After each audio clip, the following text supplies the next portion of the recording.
Pagi itu, aku dibangunkan oleh sebuah panggilan dari perusahaan impianku. Bosnya sangat menyukai resumeku, dan aku dipanggil untuk interview. Hore! Tapi, aku harus bersiap. Interviewnya 3 jam lagi. Aku segera mengenakan blus, sebuah rok mini buatanku, dan sepatu Jimmy Choo. Siangnya, aku sudah ada di gedung perusahaan. Tapi karena macet, aku hanya memiliki 5 menit sebelum pertemuannya. Aku bergegas ke lift. Tapi sial, itu rusak. Dalam keputusasaan aku menatap tangga. Tapi menaikinya sampai lantai 45 dengan hak tinggi bukanlah pilihan. Seorang pria cemberut dengan pakaian mahal yang berdiri di dekatku, menyumpah dan berkata bahwa ada lift barang di sisi akhir dari gedung yang pergi ke sana. Aku dan si tampan dengan rambut indah mengikutinya. Di sana ada pria lain dekat dengan lift barang. Dia tersenyum padaku, sungguh manis dan positif. Wajahnya familiar. Pintunya terbuka. Aku ragu untuk sesaat. Itu menyeramkan untuk pergi sendiri dengan 3 pria di lift suram ini. Aku melihat jamku. Hanya 1 menit untuk sampai ke lantai 45. Tidak ada pilihan lain. Di dalam ruangannya biasa saja, dan liftnya jelas jarang digunakan. Kita bergerak sangat lambat dan aku tidak bisa menahan untuk memberikan julukan ke setiap orang ini. Orang yang membawa kami ke sini sangat fokus. Si kutu buku. Aku sudah memberi si tampan nama. Dan yang lain ada di dalam lift, si manis. Mungkin sudah ratusan kali aku menatap jamku. 12.05, itu dia. Aku terlambat, sekarang karirku berakhir. Aku sangat sedih. Seketika kabinnya berguncang keras dan aku tidak bisa menahan terjatuh ke atas si manis. Liftnya berhenti, si tampan langsung panik dan menekan tombol untuk meminta bantuan. Tapi tidak ada yang menjawabnya. Liftnya terdiam. Si kutu buku berusaha menenangkan kami, berkata bahwa dia pernah terjebak di gedung ini dan kita akan segera dibebaskan. Aku mengambil teleponku, tapi tidak ada sinyal. Si kutu buku juga mengeceknya dan berkata bahwa sepertinya tidak ada sinyal di lift sial itu. Sial, sepertinya kita terjebak. 10 menit berlalu, tapi liftnya tidak bergeming. Si kutu buku berkata bahwa itu aneh, semestinya tidak begitu. Liftnya mungkin rusak parah. Aku merasa tidak tenang. Si tampan mulai merengek bahwa dia akan menuntut mekanik ini dan semua orang di gedung ini. Dia menonjok speakernya. Itu menyeramkan. Aku berteriak kaget dan si kutu buku menyarankan bahwa mungkin sambungan di lift rusak saat pengereman. Tapi masih perlu diperbaiki. Kita menunggu. Aku merasa buruk di antara 3 pria yang tidak aku kenal. Di satu titik aku berpikir bahwa aku kehabisan napas. Seketika liftnya mengeluarkan bunyi kencang dan jatuh. Kita terjatuh beberapa lantai dan aku sudah siap berpisah dengan hidupku. Tapi akhirnya, kabinnya berhenti dan kita terjatuh ke lantai. Aku dengan kencang menghempas lantai dan hak tinggiku yang mahal rusak. Sial! Si tampan berhenti berteriak dan sekarang dia diam bergetar ketakutan. Si kutu buku menyumpah dan si manis menekan dirinya ke dinding dan memegang tiang dengan jari-jarinya. Liftnya berguncang dan berderit lembut. Sepertinya satu langkah ceroboh dan itu akan runtuh. Dan juga aku mencium bau asap. Aku takut dan mulai bergetar. Si tampan menghampiriku dan menaruh tangannya di bahuku. Dia mulai berkata bahwa semuanya akan baik dan kita akan bebas. Akhirnya, kita mendengar suara statis dan suara operatornya. Ada kebakaran di gedung. Aku ulangi, ada kebakaran di gedung. Jangan panik, pertolongan ada dalam perjalanan. Seketika hubungannya terputus. Aku takut kita kehilangannya, dan aku mulai menggedor pintu lift dengan semua kekuatanku. Tapi si kutu buku menghentikanku. Kita mendengar lagi dari speaker. Kita akan mengeluarkan kalian, jangan mencoba membuka pintu liftnya sendiri. Lalu operatornya menghilang lagi. Si tampan mulai berteriak bahwa Mercedes yang dia pinjam diparkir tepat di depan gedung, dan dia harus menyelamatkan mobilnya. Si kutu buku menyuruhnya diam dan menyarankan kita mengikuti instruksi. Jika kita ingin menunggu bantuan, kita harus duduk di lantai jadi kita tidak akan kehabisan napas. Kita semua duduk dan langsung bau terbakarnya berkurang. Sementara si kutu buku memikirkan sesuatu dalam keheningan, si manis mulai mengalihkanku. Dia bertanya tentang segalanya, tapi ketika tatapannya berhenti di wajahku, dia tiba-tiba diam dan menelan ludah. Matanya menyala. Tatapan itu membuat bulu kuduku berdiri. Dan lalu si kutu buku dengan panik ingin keluar sendiri. Kita mungkin akan kehabisan oksigen sebelum tim penyelamat tiba. Terutama jika kita terus panik. Kita harus membuka pintu lift. Si kutu buku segera berdiri dan mulai melepaskan pegangan untuk digunakan sebagai pengungkit pintu. Liftnya bergetar lagi. Kita akan jatuh. Si tampan berusaha menghentikannya, tapi dia tidak mendengarkan siapapun. Lalu dia menaruh tangannya di bahunya. Tapi si kutu buku menangisnya dan berkata, "Jangan menyentuhku, oke?" Dia terlihat marah dan si manis langsung mundur. Sial, aku sangat takut. Aku berkata bahwa perkelahian akan membuat oksigen menipis. Dan kita harus bekerja sama. Walaupun si manis terpojok, dia setuju. Menarik pegangan tidak berfungsi. Kita kacau. Aku melihat si tampan. Dia berkeringat dan kehabisan napas. Dia menjadi histeris bahwa dia akan mati. Lagi pula dia membeli Mercedes dengan kredit untuk membuat gadis terpukau dan mengakui cintanya. Tapi dia tidak akan mendapatkan kesempatannya. Ada apa dengan kalian? Yang satu hampir bertengkar. Yang satu tidak bisa diam tentang Mercedesnya. Aku seketika merasa buruk. Kepalaku mulai berputar dan aku merasa mual. Apa aku akan mati di sini tanpa adanya bantuan? Si kutu buku bertanya jika aku memiliki sesuatu di tasku yang bisa menyangkutkan pintunya ke langit-langit. Asapnya semakin parah. Aku memaksakan diriku untuk menggeledah tasku dan memberikan kikir kuku pada si kutu buku. Bagaimana jika ini adalah satu-satunya kesempatan untuk selamat? Si kutu buku berdiri di pegangan dan mulai menyongkel atapnya dengan kikir kukuku. Dan tutupnya terbuka. Si kutu buku memerintahkanku untuk naik ke pundaknya dan masuk ke bukaannya untuk melihat sekeliling. Tidak mungkin aku akan duduk di bahu pria itu dengan rok pendekku. Si tampan menyuruhnya untuk menjauh dari jalanku. Si kutu buku merapatkan giginya, lalu melompat, bergelantungan dan memanjat sendiri. Si manis bertanya jika aku baik-baik saja dan aku berterima kasih akan bantuannya. Di satu titik mata kami bertemu dan lalu aku melihat tatapan liar itu. Wajahnya semakin mendekat. Dia jelas ingin menciumku. Apa? Aku berusaha mendorongnya. Tapi dia mendekati telingaku. Bernapas dan mulai berbisik. Dia berkata dia tidak langsung mengenaliku, tapi dia ingat. Apa maksudnya? Dia berusaha menciumku lagi. Dan kali ini aku mendorongnya kencang dan berpaling ke si tampan. Tapi dia ada di pojok dan menangis. Dasar pengecut. Si manis tidak terlihat manis lagi. Tatapannya menjadi gila. Aku seketika mengingatnya. Aku menatapnya bingung dan berteriak. Sial, jadi itu kamu? Pria gendut yang selama ini aku tolak. Ya? Aku tidak mengenalimu. Dia mulai bergerak lamban lagi dan lalu aku melihat matanya dan berteriak. Aku mengingatmu. Kamu Jack. Kamu menjijikan dan kamu tidak berubah sama sekali. Kata-kataku sepertinya mengagetkannya. Dia membeku dan menatap ke satu titik tanpa bergerak. Sepertinya aku berhasil. Di saat itu aku mendengar si kutu buku dari bukaannya. Dia berkata bahwa di sana ada pintu darurat. Tapi seseorang harus membantunya sampai ke sana. Aku tidak peduli dengan rok mininya, hanya supaya bisa keluar dari situ. Aku meminta si kutu buku untuk menjulurkan tangan, dan ketika dia memberikannya, aku mulai memanjat lewat atap. Tali bajanya berderit bahaya saat aku memanjat. Melalui bukaan, aku melihat salah satunya hampir robek. Di atap, aku melihat sekeliling. Pintu ke lantai masih jauh. Si kutu buku berkata aku harus memanjat tepian baja dan meminta bantuan. Tapi kenapa aku? Dia mengancamku dan berkata bahwa dia akan mengunciku di sini kalau aku tidak masuk. Pengecut, dia hanya takut untuk terjatuh di sana. Aku menolak dan berkata tidak akan memanjat. Si kutu buku marah dan mengayunkanku. Ketika tiba-tiba kita mendengar suara operator. Setelah 5 detik, liftnya mulai turun. Hitung mundur dimulai. Aku ingin turun ke kabin. Tapi si kutu buku mendorongku kasar dan meloncat ke bawah. Pintunya tertutup dan aku tidak bisa membukanya. Aku memohonnya untuk membukakannya, tapi si kutu buku hanya meninggalkanku. Liftnya berguncang dan mulai naik. Asap seketika muncul dari terowongan. Aku hampir jatuh dari atap. Sulit menjaga keseimbangan. Aku pikir aku akan jatuh. Tiba-tiba salah satu kabelnya terbentak dan liftnya diam lagi. Oh tidak. Asapnya sudah ada di mana-mana dan aku hampir tidak bisa bernapas. Aku melihat mereka berusaha untuk membuka pintu dari atas. Dengan kekuatan terakhirku, aku menarik diriku ke atas dengan sisa tali dan memanjat. Selamatkan aku! Aku butuh bantuan. Asapnya sangat tebal dan pedih. Aku berusaha untuk tidak pingsan. Mataku sudah menutup dan aku hampir jatuh ketika aku merasa seseorang menarikku ke atas.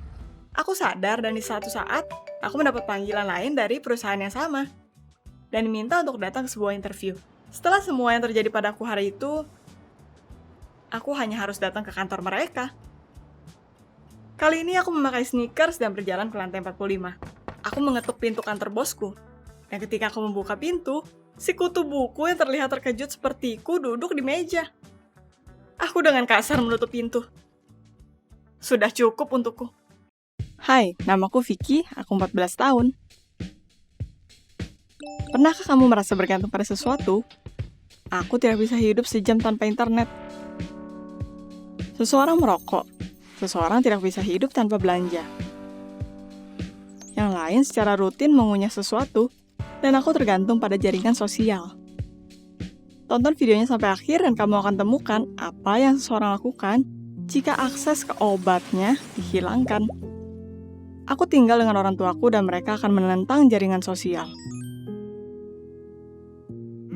Ibuku berkata bahwa segera virtual reality akan menguasaiku. Apa yang orang tua ini mengerti? Mereka bahkan tidak tahu bagaimana menggunakan smartphone dengan benar. Bayangkan, mereka hanya menggunakannya untuk menelepon. Apa kamu menggunakan semua fungsi dari gadgetmu? Kepala sekolahku juga sama kolotnya. Dia melarang murid-murid untuk menggunakan internet selama kelas. Seperti dia tidak mengerti bahwa jaringan sosial lebih menarik dari pelajaran fisika yang membosankan.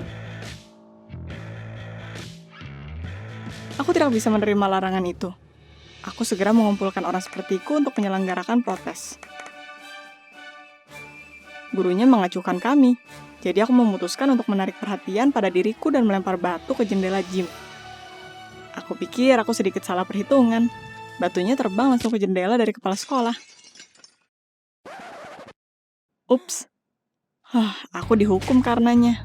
Marah, kepala sekolah memanggil orang tuaku ke sekolah dan berkata jika aku tidak berkembang, dia akan mengeluarkanku, dan aku bahkan tidak akan menjadi orang yang sukses. Pernahkah orang tuamu dipanggil ke sekolah? Maka kamu jelas akan mengerti. Di rumah ayah berteriak padaku dan berkata bahwa sekarang aku akan tinggal di kamarku selama seminggu, tanpa internet. Ayah mengambil teleponku, laptop, dan tablet dariku. Aku dalam syok. Aku tidak berpikir demikian. Aku akan memberikan mereka mimpi buruk sampai mereka masih akan meyakinkanku untuk kembali ke dunia virtualku. Segera setelah ayahku pergi, ibuku membawa perlengkapan melukis, catur, dan sebuah coklat. Manisan, games, apa dia bercanda?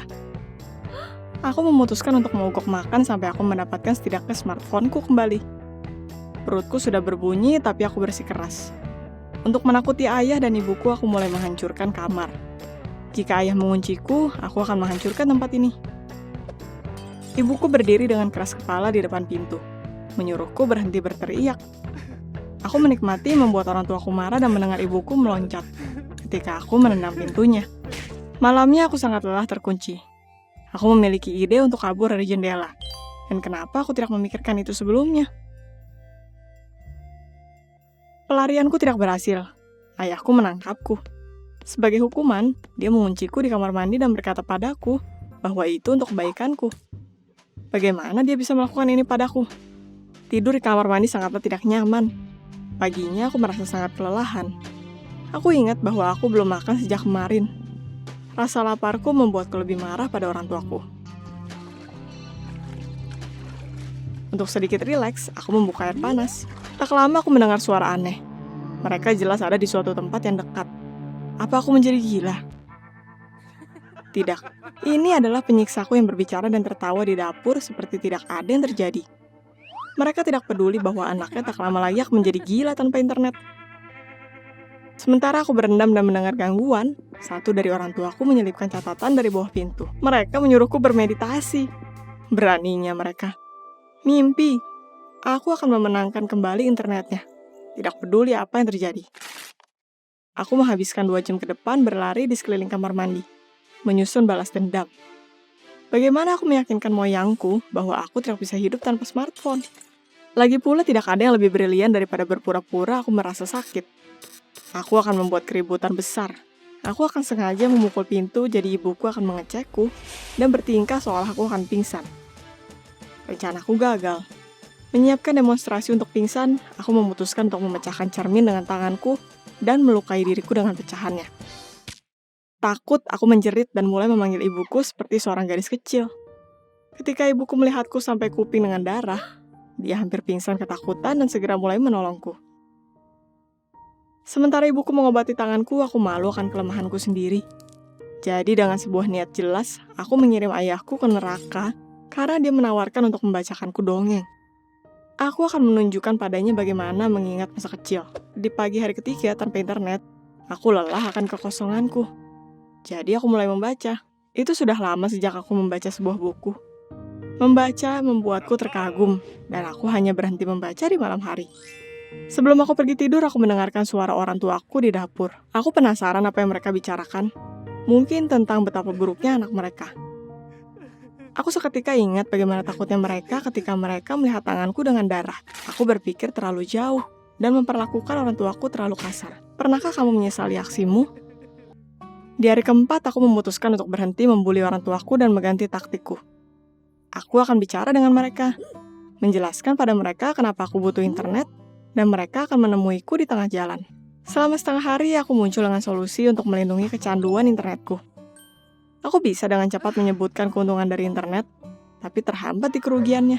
Aku seketika menyadari bahwa aku tidak tahu apapun tentang hidup di luar dunia virtual. Jadi untuk 2 hari berikutnya, aku mengeksplorasi kehidupan nyata. Aku melakukan segala yang aku bisa di ruangan terkunci. Aku bersih-bersih, selesai membaca buku, melihat lemariku, dan bahkan menyelesaikan lukisan yang kumulai tahun lalu. Ibuku menggunakan trik pintar. Dia membuat pancake favoritku dengan stroberi. Aku hampir berterima kasih padanya, tapi lalu aku ingat bahwa aku tersinggung dan perlawananku belum berakhir. Di malam ke-6 dari hukumanku, aku tidak bisa tidur. Aku segera berpikir bagaimana aku bisa membiarkan diriku untuk rileks. Orang tuaku menungguku untuk menyerah. Mereka hanya tidak peduli apa yang aku pikirkan. Mereka mengunciku di sini seperti kriminal, dan mereka membawakanku makanan setiap jam seperti di sebuah penjara. Marah lagi, aku memutuskan untuk kabur dari tahanan. Kali ini aku akan memperhitungkan semuanya dan rencanaku tidak akan gagal. Aku pergi ke kamar mandi, menyalakan kedua keran dan menyumbatnya. Mari lihat bagaimana mereka akan bereaksi dengan banjir. Airnya dengan cepat naik. Aku sudah siap akan air semata kaki. Aku berharap orang tuaku akan menyukai shower langit-langit. Setengah jam kemudian orang tuaku lari ke kamarku. Sementara ayahku sibuk dengan kerannya, dan ibuku pusing. Aku dengan cepat lari keluar pintu yang terbuka. Ketika aku melihat teleponku di meja dapur, aku segera mengambilnya dan lari keluar rumah. Setelah kabur dari rumah untuk setengah kilometer, aku dengan aman bersembunyi di belakang tong sampah, dan akhirnya bisa online. Sementara aku ada di isolasi, teman-temanku membuat banyak post foto baru. Aku tidak bisa mendapat like sebanyak itu sepanjang hidupku sekarang. Aku bahkan tidak menyadari bahwa aku sudah ada di internet berjam-jam. Sial, apa aku berubah? Aku duduk di sampah dan menyukai foto. Sekarang mungkin sudah ada air di seluruh rumah. Bagaimana jika ayah dan ibu tidak bisa melakukannya tanpaku? Aku adalah orang yang menyebabkan banjir dengan kedua tanganku, dan kita baru saja melakukan perbaikan. Itu gelap ketika aku tiba di rumah. Aku menyelinap melalui pintu dan pergi ke dapur. Ayah dan ibu meminum kopi dalam kesunyian. Mereka lelah. Mereka memiliki lingkaran di bawah mata, dan ibu terlihat sedih. Aku tidak memperhatikannya. Aku sangat malu akan perbuatanku. Aku mengumpulkan keberanian untuk meminta maaf. Ayahku tidak menghukumku. Orang tuaku tidak memanggilku ke meja dan ayahku membuatkan kopi. Ketika ibuku melihat bahwa aku baik-baik saja, dia menjadi ceria. Ternyata ayah saat remaja juga hampir membuat rumah kebanjiran. Itu mengejutkan bahwa orang tuanya tidak mengizinkan dia pergi ke konser rock. Jadi dia memutuskan untuk membuat banjir karena protes. Ya, itu mungkin keturunan. Kita berbincang lebih dari 1 jam. Aku tidak pernah berpikir orang tuaku sangat menarik. Kamu bisa tertawa kencanan ayah sampai menangis. Dan ibu baru saja menonton film yang baru saja aku dengar. Aku bahkan tidak tahu dia mengikuti film-film terbaru. Untuk menyelesaikan masalah, kita memutuskan untuk pergi ke bioskop sebagai keluarga. Itu menarik, karena aku terbiasa menonton film di internet. Ketika aku terbangun di hari ke-7, aku merasakan untuk pertama kalinya bahwa aku tidak mengunjungi jaringan sosial. Walaupun teleponku ada di samping, ayahku tidak mengambilnya. Sebelumnya, aku akan segera menulis temanku dan melihat akun temanku. Tapi sekarang, aku memutuskan untuk mematikan teleponnya, sehingga aku tidak terganggu. Lagi pula, mereka berkata meditasi membutuhkan konsentrasi. Setelah 7 hari tanpa internet, aku menyadari bahwa kehidupan nyata tidak semembosankan yang aku kira. Aku terbiasa menjadi robot yang hanya bisa membuat post dan menghitung like. Sekarang aku bisa menghabiskan waktu dengan seluruh keluarga yang menyayangi dan membutuhkanku. Aku masih malu di depan orang tuaku karena bertingkah buruk. Untungnya mereka memaafkanku. Aku ingin kamu bisa menghabiskan waktu dengan keluarga dan teman-temanmu dan secara nyata, bukan online. Jika kamu menyukai ceritaku, maka like dan subscribe channel ini. Nikmati setiap harimu.